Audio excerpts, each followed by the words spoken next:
Me di cuenta rápidamente que lo que tenía que hacer era lo que fuera congruente conmigo. Y entonces, en vez de ser un coach, me transformo en el mentor de productividad. Si queremos ser productivos y vivir la vida con propósito, tenemos que cambiar el lenguaje también. Tuve muchas cosas que me demandaron mucho de mí y me enseñaron que quizás yo me estaba poniendo mucho límite antes.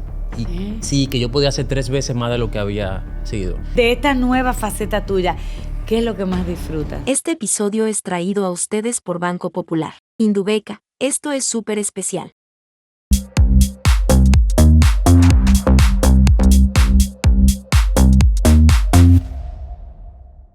Hola, bienvenidos a otra entrega de Speak Differently, el podcast donde desafiamos las conversaciones, el uso de las palabras, exploramos esas vidas inspiradoras de aquellas personas que están transformando nuestro entorno y valientemente dicen, yo voy a hablar diferente. Y yo soy Lara Guerrero y conmigo tengo hoy un invitado especial, conocido en las redes como el Doctor Proactivo. Yo me acabo de enterar que se llama Juan Carlos de Jesús. Juan Carlos o Doctor Proactivo nos ayuda a construir vidas con propósito, nos ayuda a crear hábitos para ser más proactivos y vivir en plenitud. Vamos a conversar con él a ver cómo se come todo eso que él nos enseña en las redes para nosotros poder implementarlo en nuestras vidas. Acompáñenme. Juan Carlos, yo, Doctor Proactivo, porque ya entendí de dónde viene el doctor. Sí. Mucha gente ya no sabe eso. No, mucha gente Cuéntanos un poquito. Sí. Primero, gracias por la invitación. Para mí es un honor estar aquí. Y nosotros tenerte. La calidad humana y profesional que tú tienes, eso no tiene comparación. Gracias. A ver, yo... cuando empecé mi vida, yo vengo de una familia bastante humilde, cibaeña, que se crió en la orilla del río Sama. Y como cualquier niño de ese tipo de familia, yo tengo 46 años, en esa generación todos éramos muy católicos. Entonces esa formación fue muy lo bueno y lo correcto. Me llevó a tener muchos valores que fueron muy buenos y a descubrir muchas cosas, a pasar mucho tiempo en el campo, esos veranos lindos que uno pasaba en ese contacto. Y creo que ahí fue alineándose mucho a mi propósito de ayudar. Y la primera idea que tuve, por mi influencia, era ser sacerdote. Eso, gracias a las orientaciones de algunos padres salesianos en esa época, me di cuenta que ese no era mi rumbo y elijo medicina. Wow. Estudio medicina en la UAS, luego... Muchos años. 6 años de medicina. Yo tengo una hija que está estudiando medicina. Ay. Eso nunca se acaba. No, eso no se acaba nunca. Muchos años de estudio, luego pasantía, especialidad. Yo soy pediatra, año del gobierno. Es mucho tiempo que se invierte. Entonces, la ejercí la medicina alrededor de 5 o 6 años en el área de pediatría, tanto aquí como en el interior. Yo desde muy joven trabajé en de todo, call center, visitador médico, con la empresa familiar que era de cosméticos. Es decir, yo he estado envuelto en una familia emprendedora y negociante. Entonces lo llevaba en las venas. Entonces inicio un negocio que lamentablemente por muchas razones que tienen que ver con sociedad, mala información y demás, fue mi fracaso más grande. Bueno, pero uno aprende de los fracasos, dicen. Mi mayor aprendizaje. Toqué fondo en términos económicos, que incluso me costó mucho levantarme. Y gracias a una maestría que había hecho de gerencia en salud, entro al Ministerio de Salud Pública a trabajar políticas públicas. Y ahí rápidamente crecí a puestos gerenciales y directivos. Y es en ese momento que surge una diosidencia o coincidencia, dependiendo de la creencia de cada quien, en que algunas personas... Diosidencia. Sí, vamos a dejarlo ahí. Algunas personas en un lapso como de 6 meses, y hablo de algunas personas porque cuando pasa una no pasa nada, pero como son 3 o 4 que te dicen lo mismo... Claro. Exacto. Me dijeron, pero tú siempre has ayudado a las personas, siempre has sido de esas personas que salen de su zona de confort, que hablan mucho de meta, de propósito y demás. ¿Por qué tú no te haces coach? Y yo, como médico profesional, al fin, cuando lo leí la primera vez, dije, esto como que no me gusta. Entonces, como que no me llamó tanto la atención la parte que se veía. Luego Claro, porque tú eres médico. Claro, entonces como cuando uno dice, bueno, profundicé un poquito en el tema de la programación neurolingüística. Había una parte de neurociencia detrás que me llamó la atención porque estaba alineada a mi parte médica y toda la parte gerencial que ya he manejado en los distintos puestos. Entonces comencé y me di cuenta rápidamente que lo que tenía que hacer era lo que fuera congruente conmigo. Y entonces, en vez de ser un coach, me transformo en el mentor de productividad. Me encanta. Y ahí conecté con todo, con mi propósito, con mis experiencias, con los conocimientos. Y la productividad es una mezcla entre lo que hace el ser humano, el individuo, que tiene que ver mucho con su forma de pensar, su neurociencia, sus hábitos, cómo se estructura el cerebro, y tiene que ver con su planificación, organización y demás, que eso es parte gerencial. Y empecé a trabajar eso y explotó. Explotó de tal manera que yo el año pasado dejé los puestos directivos en el Estado. No te puedo creer. Y me enfoqué 100% doctor proactivo. Yo en realidad trabajo mucho con empresas porque yo trabajo mucho talleres, programas de mentoría a directivos y a gerentes y ya estoy a nivel de asesorías. Amén. En el que me mantengo, pero sigo trabajando con personas, sobre todo personas que tienen la demanda de mucha productividad, que necesitan un acompañamiento para el tema de productividad. Y las redes, entonces las utilizo para aportarle a cualquiera en términos de propósito, metas y hábitos, porque sé que mucha gente lo necesita. Ha sido maravilloso tu contribución, muy grandes aportes. Pero yo te decía fuera del aire que doctor proactivo, ¿de dónde sale este nombre? Porque todo el mundo te dice, tú tienes que ser más proactivo. Y uno, ajá, ¿cómo se come eso? Sí. ¿Cómo se come la proactividad? Dime, tradúceme. Tú sabes que cuando yo paso por diferentes facetas, el que iba a ser sacerdote, el médico y todo lo demás,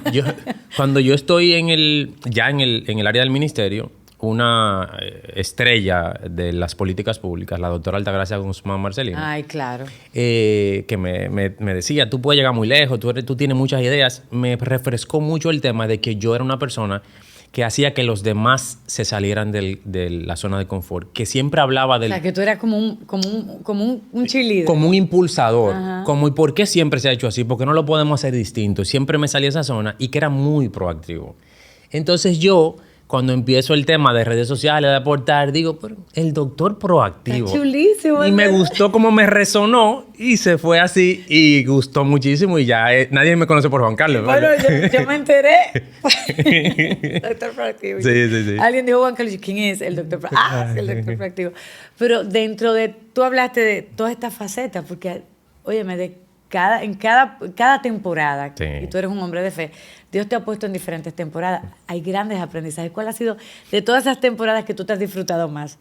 La de pediatra, una vez se dice que no es tanto los niños, de pronto son los padres. Claro. Pero de todos esos oficios, esas facetas, ¿cuál tú has aprendido más? Bueno, fuera del fracaso, que para mí es el mayor aprendizaje que existe, porque ese me hizo tocar tierra y demostrarme que era lo que realmente importaba, que no eran los títulos, las pertenencias. ¿Cuál fue el fracaso económico? Es muy, pero fuerte. Es decir, económico de tener que pedir dinero a padre para darle leche al niño chiquito. Es decir, fuerte. Y eso que acaba con el orgullo. Sobre todo de un hombre latinoamericano, que es proveedor. ¿Sí? Sí, claro. Te desbarata por completo. Te tumba todo, el ánimo, ya tú te ves como menos delante de los demás. Y sobre todo teniendo compañeros que le estaban yendo muy bien, que su jipeta, que los clubes. Y yo, al final de cuentas, buscando para completar para el mes. Entonces, fue bastante fuerte. Y eso me ayudó a conectar mucho con lo que es la verdadera felicidad y plenitud. Quizás estaba... No porque muchas cosas de las que conseguimos no nos ayudan y colaboran, pero al final de cuentas uno se da cuenta quién es su verdadero amigo y qué es lo que realmente importa. Dicen que los verdaderos amigos se descubren en la enfermedad y en la cárcel. Totalmente. Y en la quiebra. Y en la quiebra, totalmente. Para mí esa es la etapa que más me enseñó. La segunda etapa fue la etapa del gobierno. No porque sí enseña mucho en términos de experiencias, porque es un mundo complejo, pero me enseñó mucho porque tuve que liderar muchas personas de diferentes edades, tuve que representar el país, tuve que hacer presentaciones en palacio, tuve muchas cosas que me demandaron mucho de mí y me enseñaron que quizás yo me estaba poniendo mucho límite antes.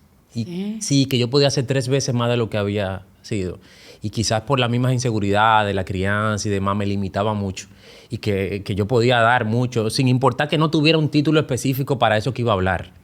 Porque eso me trabajaba mucho quizás por el tema de médico, que si tú no estudias algo, no lo hables. Y hay muchas cosas que se adquieren en la experiencia con los conocimientos. ¿Tú crees que nosotros tenemos ese chip equivocado de que tenemos que estar a la máxima capacidad para poder... No, para nada. Ya eso se derrumbó. Sí. Pero porque a veces pensamos que no estamos capacitados. La palabra dice que Dios no llama a los capacitados, eliges a los... Claro. Y entonces capacita. Sí, lo que pasa es que hay la forma, lo correcto es cómo tú lo expresas.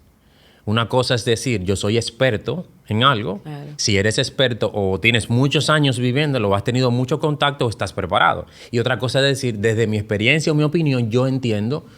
Es decir, tú estás hablando de tu experiencia y tu opinión. No tienes que tener un máximo conocimiento para aportar. Pero vivir con propósito y ser proactivo no es fácil. No. Tú te tienes que automotivar. Sí, mejor que doctor proactivo. Tú te automotivas todos los días. ¿Y qué hábitos debemos tener? Hay gente que tiene... tú ves el club de las 4, el club de las 5. Ay. Tú quieres incorporarlo todo. Y cuando vienes a ver, son tantas cosas que tú dices, no, es imposible. Sí, te voy a desmontar primero ese mito. No importa la hora que tú te levantes, eso no te hace ni más feliz ni más productivo. Porque, o sea, que si me levanto a las 2 de la tarde... No, va a depender de tu vida, lo que tú quieras alcanzar y tus circunstancias. Wow. Pero no todos debemos levantarnos a las 5 de la mañana para ser felices. De por sí, no importa a la hora que tú te levantes, es qué tú haces cuando te levantas. Lo que tiene detrás, lo que popularizó Robin Sharma, Sí.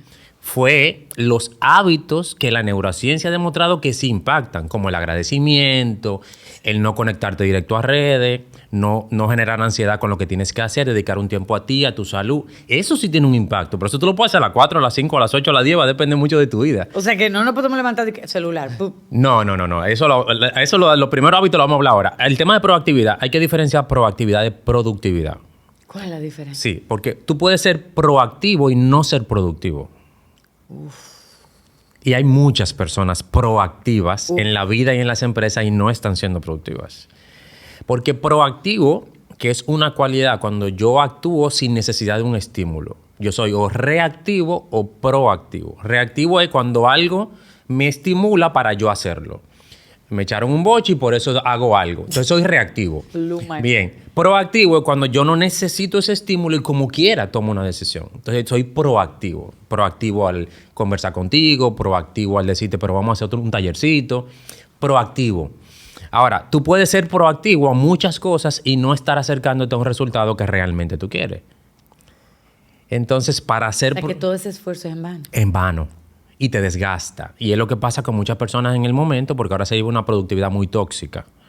Una productividad que es, tú tienes que hacer mucho, tienes que encontrar resultados rápido, para ayer. Tú tienes que estar ya en Punta Cana sin trabajar un lunes, porque esa es la vida que tú te mereces. Ay, Juan Carlos.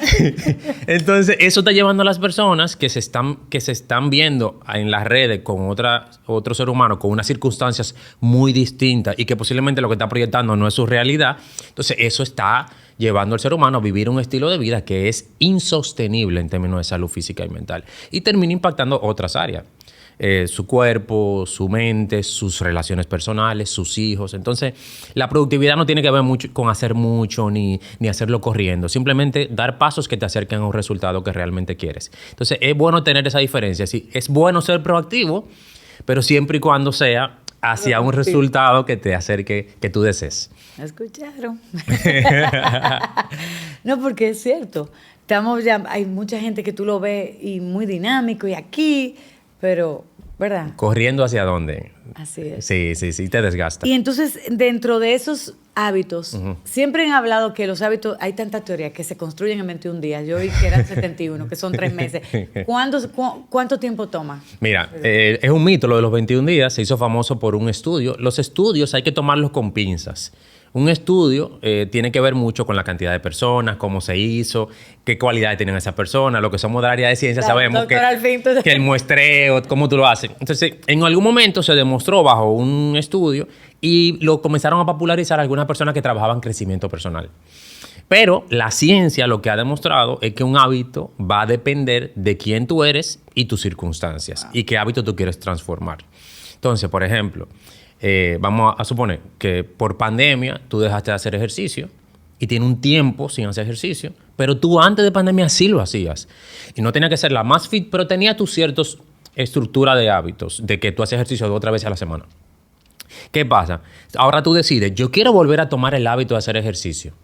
Va a ser fuerte, pero tu cerebro tiene grabado en el inconsciente que tú ya lo lograste. Y tú, en el fondo, tienes la automotivación de que antes tú lo pudiste hacer. A ti es posible que hacer ejercicio te tome 21, 30, 40 días. Pero vamos a suponer que yo nunca he logrado tener un hábito de hacer ejercicio. Lo he intentado todo. Artes marciales, fitness, crossfit, gimnasio, al aire libre. Y nunca me resulta. Y hice una pausa y ahora otra vez, al mismo tiempo que tú, decido que quiero tener el hábito de ejercicio. A mí me va a tomar en promedio de 66 hasta 280 días. No. Claro. Cállate, mentira. Sí. No. Y cuando se saca la media de lograr un hábito son 66 días. Esa es la media en la que se logra un hábito, pero va a depender mucho. Es mucho. Es mucho, son 2 meses y medio. 2 meses y algo. Wow, Juan Carlos, ¿y cuáles son esos hábitos que de verdad nos ayudan a hacer Claro. en beneficio de nosotros? Porque, por ejemplo, inclusive la alimentación tiene que ver con la proactividad también. Con todo. Si pudiéramos ponerlo por orden de prioridad en este momento para el mundo que vivimos, el hábito que todo el mundo debería estar trabajando este año, aunque fuera uno, si me dijeran, doctor, un solo hábito que yo me enfoque este año, el sueño. Ay, no, yo me quemo ahí. Es el que más impacta todas las áreas de la vida. Y incluso sabotea otros hábitos. Porque sabotea el ejercicio y sabotea la alimentación. El sueño es ahora mismo el hábito más trascendental. ¿Por qué? Porque tiene que ver con reseteo del cerebro. Es decir, si tú no te duermes, tu cuerpo no libera unas ciertas sustancias que tienen que ver con el cansancio y la energía, que son el ATP y el ADP. Se quedan ahí, da mucho trabajo que tú te levantes con ánimo. Si tú no duermes bien, no se te regulan neurotransmisores, entre ellos el de la serotonina y sentirte feliz, o el de la dopamina para que tengas la motivación. Si tú no duermes bien, tus hormonas no se mantienen controladas. Si tú no duermes bien, el ejercicio que hiciste en la mañana los músculos no se fortalecen. ¿Y cuánto hay que dormir? ¿Cuánto? No hay que dormir una hora puntual, pero se estima en términos de ciencia que un ser humano adulto debe dormir por lo menos entre 7 y 8 horas. Claro, va a depender mucho de las circunstancias. A veces hay que jugar entre tiempo-calidad, porque también hay personas que duermen 8 horas y no son de calidad. Entonces no tienen el impacto de bienestar que quieren. Entonces el promedio es 7 8 horas, pero que tengan calidad. Si por el tipo de vida que lleva, las metas y demás, lo que puede dormir son 6 horas, 6 horas y media, mientras sean de mucha calidad y los demás hábitos existan, entonces puede quizás llevar una vida balanceada. Pero lo recomendable es que no sean menos de 7 horas. ¿Y cuáles son esos demás hábitos? Después del sueño, el segundo hábito más importante en este momento es la actividad física. Ejercicio. Claro, los últimos estudios hablan de que hay más personas muriendo ahora por no moverse que por fumar. No. ¿Qué quiere decir eso? Que la inactividad está matando mucho en este momento. Y la persona dice, no, es que yo salgo y camino 30 minutos en la mañana. Yo soy una persona activa y pasa 6 horas en el escritorio. ¿Usted sabe qué pasa después de las 6 horas? Que ya tumba el ejercicio que hiciste. No valió nada los 30 minutos de la mañana. Porque la cantidad de horas que duraste inactiva está como quiera saboteando tu bienestar. Y el ejercicio, la actividad física, no solamente que ver con el físico. El ejercicio también regula el estrés, mejora el ánimo, activa mucho de los... Porque el ser humano tuvo hecho para... Estoy en la cueva, salió el sol, yo despertar, yo caminar. El ser humano no estaba hecho para sentar en una computadora. Yo matar, yo salir, yo recolectar. Entonces, ¿qué pasa? Que no estábamos preparados para un estilo de vida donde no tengo que hacer nada, que todo me lo traen. Pero vivimos... Hay un montón... Ese es ahora... Claro, yo he tenido personas, tanto en empresas como personales, que saben durar 8 y 9 horas sin pararse. Bueno, sin pararse, no puedo decir que yo, pero paso mucho tiempo. Claro, trabajando. y si se paran es porque van al baño, que son 5 o 10 minutos, pero no porque hicieron ningún movimiento. Y entonces después dicen, necesito energía, un multivitamínico, más café. No, lo que tú necesitas es moverte. Tú dijiste sueño, ejercicio, tercer hábito. Wow. En orden de prioridad, la alimentación. Sí, no Sí. beber yo no sé cuántos litros de agua al día. El agua es parte de la alimentación, porque alimentación no es comida, alimentación es todo lo que yo ingiero para que me dé la vida que deseo. Uno no se alimenta para llenarse, uno se alimenta para nutrirse por el estilo de vida que uno lleva. No es lo mismo trabajar en construcción que trabajar de planificadora en un departamento, dirección de planificación.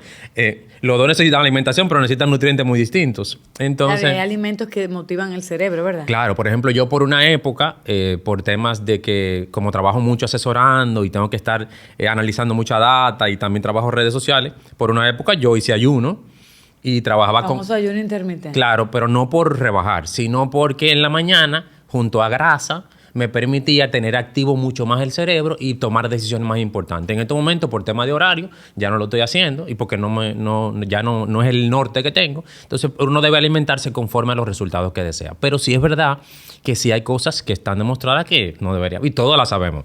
No deberíamos estar comiendo fast food, de la mañana, el azúcar, para mí, tanto que se satanizó la grasa y lo que siempre estuvo provocando mucho mayor impacto fueron los azúcares en la vida. Entonces, la alimentación es muy importante. Doctor, y usted habla de agradecimiento. Sí, ¿Qué tanto cuando uno se levanta y así mismo, cómo hay gente que se hace que stretch y hace, pero la parte de agradecer, ¿qué hacen? Claro, ahora que tú hablas de ese tema, cuando las personas me piden, ¿qué hago distinto para ser más productivo? Cambia tu rutina de la mañana y la noche. Uno necesita tener estructura porque uno le enseña al cuerpo que tú sí puedes ser organizado. Si tú tienes una estructura en la mañana, eso no significa ser aburrido ni ser cuadrado. Tener una estructura en la mañana y la noche te permite que tú arranques el día como debes y lo termines como debes, y eso ayuda a toda la productividad y el bienestar del resto del día. La mejor rutina de la mañana, digo la mejor porque va a depender mucho. No es lo mismo que, por ejemplo, quizás tú te levantas muy ansiosa en la mañana y yo me levanto muy letárgico. Tú y yo no deberíamos hacer exactamente la misma rutina en la mañana, porque quizás la tuya tiene que darte paz y la mía tiene que activarme. Entonces puede variar. Hay gente que son morning person, otros que son más nocturnos. Sí, eso todavía hay mucha discusión al respecto sí. de los cronotipos, sí, porque hay una escuela que dice, sí, hay personas que tienen ya los genes y los hábitos de que son más nocturnos, y otra gente que dicen sí, y hace muchísimos años cuando no había luz, ¿qué hacían los nocturnos? Nadie era nocturno. Entonces, es un tema de evolución. Porque la luz es lógico que fuimos evolucionando, y si hay personas que son más propensas a trabajar de noche y de día, lo que hay que cuidar mucho el tema de los hábitos. Pero la estructura de la mañana, la mejor rutina es la que cuando tú te levantas automáticamente, dependiendo la edad, ya después de lo que pasen de 40, por favor, todos hagan un poquito de estiramiento y de flexión antes de tirarse de la cama para que después no estén con los dolorcitos. Pero lo primero es salir, beber un poco de agua a temperatura.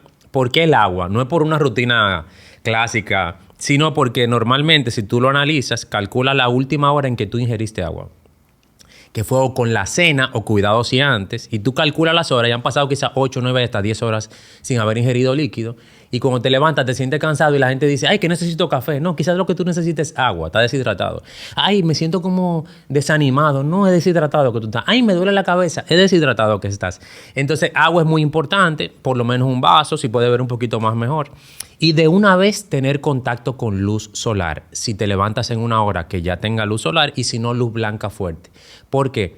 Porque hay unos fotorreceptores en el párpado que le dicen a todo tu cuerpo, salió la luz.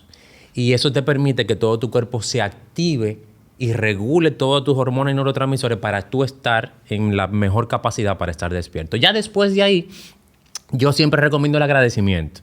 ¿Por qué el agradecimiento? Porque el estilo de vida que llevamos ahora es un estilo de vida de mucha ansiedad, mucho correr, mucha insatisfacción, mucho necesito, no tengo, no he alcanzado, el otro alcanzó.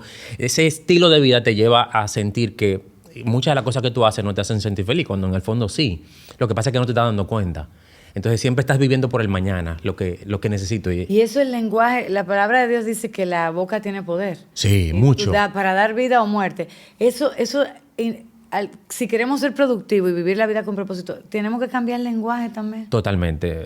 La neuroplasticidad, y cada día se avanza un poquito más en eso. Lo que tú te dices de manera constante se graba. Igual como se graba lo que tú ves y escuchas, que es algo muy importante. Cuando te quieras colocar hábitos, tú tienes que alinearlo a lo que tú estás viendo, escuchando o recibiendo. Hay que hacer limpieza cuando tú quieras ese cambio en tu vida. Wow. Si tú dices que quieres rebajar, pero le da like a todas las comidas rápidas que sale y el algoritmo te la sigue poniendo, se te graba en el cerebro. Y el cerebro, como tenga que elegir entre la ensalada de la comida rápida, te va a decir comida rápida, porque tú solo dijiste que era una prioridad. Entonces, si tú tienes una vida ansiosa y lo que ves son problemas y chismes en las redes sociales de que fulana que se dejó con esta, que yo no sé qué, entonces es lógico que tú sigas viviendo una vida ansiosa. Entonces, tú tienes que tratar de alinear lo que tú ves y escuchas y lo que te rodea. Y lo que te rodea son personas. Siempre analizar con quién tú pasas más tiempo y a quién más tú les cuentas tus cosas. Porque posiblemente muchas de las cosas que te están saboteando tienen que ver con eso. Tú tienes que tratar de alinear ese círculo interno a lo que... No tienen que ser exactamente igual a ti, pero que tengan valores o metas parecidas. Porque si van en contra, si tú quieres ahorrar y la amiga tuya con la que más tú hablas, la que te dice, vas a ese carrito de chain, dale para allá, ¿Tú estás segura que tú no vas a ahorrar nada?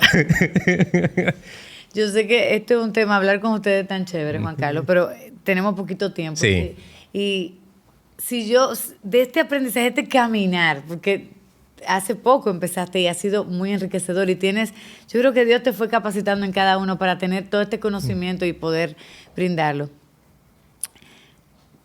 Esas cosas que más, ¿qué te gusta hacer? Wow. De esta nueva faceta tuya, ¿qué es lo que más disfrutas? Lo que más disfruto es aportar a otro. Puede ser una persona en su vida o una persona en la parte laboral. Aportar. Escuchar las preocupaciones de alguien y saber cómo de manera objetiva decirle, ok, pero hagamos esto distinto, vamos a planificar esto, vamos a buscar que las personas estén viviendo a mayor plenitud y alcanzando lo que realmente quieren. Lo que realmente quieren. Tanto las empresas como la persona me da mucha satisfacción. Comunicar, escuchar a otro. A mí me encanta escuchar la forma de pensar de todo el mundo. Me entretiene mucho más que un libro. Poder entender por qué esa persona y yo estamos viendo eso distinto. Eso te hace crecer mucho como ser humano. Y yo creo que esa es una de las cosas que yo pudiera hacer de gratis. Es decir, me llenan bastante. O sea, ¿tú nunca te imaginaste, para finalizar, que tú ibas a estar haciendo Nunca. el Juan Carlos de hoy? Nunca en la vida me imaginé que mi vida iba a dar tantos cambios personales como profesionales. Nunca. O sea, que Dios te sorprendió. Bastante. Y ha sido muy gratificante. ¿Verdad que me siento más vivo que nunca? Qué chévere. Y estás haciendo una labor extraordinaria, Juan Carlos. Gracias. Doctor Intenta. Proactivo. Gracias por compartir con nosotros. Es breve porque contigo se puede conversar por mucho. Amigos, llegamos al final de otro episodio de Speak Differently. Un episodio maravilloso. Sigan, Doctor Proactivo, Juan Carlos. Pero Doctor Proactivo, si usted le dice Juan Carlos, ni se voltea ni sabe qué con él. Maravilloso.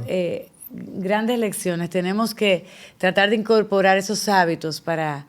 y vivir una vida mucho más proactiva, pero sobre todo productiva. Así es. Así que síganlo en las redes porque tiene mucho material y contenido de gran valor que puede ayudarnos a transformar nuestras vidas. Y así, de igual manera, que la palabra que está llena de luz, gracia y que es verdad, los ilumine, los lleve, al igual que Juan Carlos, no solamente a transformar sus vidas, sino también a hablar diferente. Nos vemos en la próxima.